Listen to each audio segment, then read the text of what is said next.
That walkway is a lot longer than I thought. Okay. Hello, ladies and gentlemen. My name is Macy, and I will be your flight attendant this morning. The captain has just turned on the fasten seatbelt sign, so if you haven't already done so, please stow your carry-on luggage under the seat in front of you or in an overhead bin. At this time, we request that all electronic devices are powered off and that your seat backs and folding trays are in their full upright and locked positions. There are several emergency exits on this aircraft in case of an unexpected land. Ladies and gentlemen, landings, what I would like to speak to you about today. My friends, if there's one thing we have more than our share of here in Erie, it's airplanes. Everybody take a second for me and raise your eyes to the sky. When I wrote this speech, the sky was supposed to be blue, but it's not. So breathe in the vast expanse and taste the startling cool of the wind and the rain. No one can question why we have such a passionate love affair with the skies here in Erie. A good friend of mine, a pilot studying to become an aeronautics engineer, once shared an interesting insight with me. He asserted, "Macy, I'm not afraid of heights. I'm afraid of the ground." Class of 2015, it's time to fly. If you are anything like my friend, if you have any wink of a dream, any aspirations, any hopes for success, you want to fly high. It's not the flying that frightens us. No, it's the prospect of an unexpected landing. So first, let's address success. Success, as we've all heard 1,000 times, is not about the car you drive, money, status, the clothes you wear. Success is achieving your goal. Success cannot be defined because success is personal.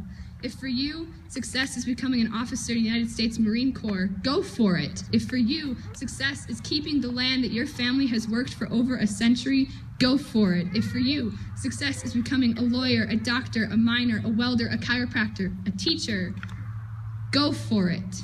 It's your life, it's your flight, and it's your success. Unfortunately, folks, although you are all head honcho in the cockpit, every plane must land periodically. And here's a little insight in adulthood for yins. Most, if not all, of your landings will be of the unexpected variety. Now that's a little depressing, but I've got some good news for you. Across the world, a Boeing passenger jet lands approximately every 2 seconds. In fact, on average, 100,000 planes land safely every day, and even more impressively, on airlines based in the United States, the chance of you dying in a crash landing is 1 in every 45 million flights. In other words, your chance of success and survival is relatively high, but survival is hard. It's really, really hard, and I think everyone has an experience in high school at some point where you realize that. Luckily, there are a few lessons regarding survival that we can take away from our average standard Boeing 737 passenger aircraft.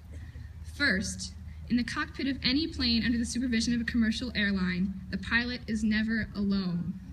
You do not need to fly through life alone. Seek out and build a support system for yourself. Cherish the people in your flight path that are trustworthy and understanding.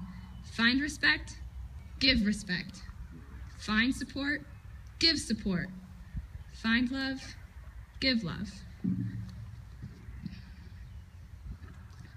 Paper's not moving, okay. Second, all passenger aircraft must have safety equipment. I can't tell you how many times I have stared at the same message etched into the seat back in front of me. Your seat cushion may be used as a flotation device.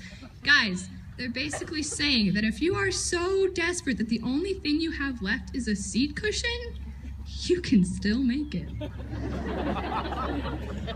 Make sure that you have a foundation to fall back on. Save your money when you can. Make sure you have a place to call home, and don't fall into destructive habits that are going to keep you grounded.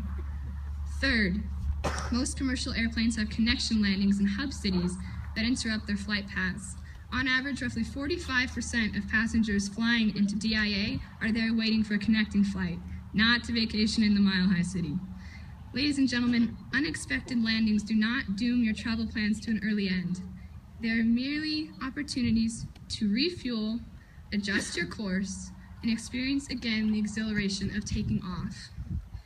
My friends, seeing you all sitting down there, dressed in the gowns that give us wings, it is perfectly obvious to me that none of you are afraid of heights. So don't be afraid of the ground. Because without the ground below our feet, we can't take off and fly.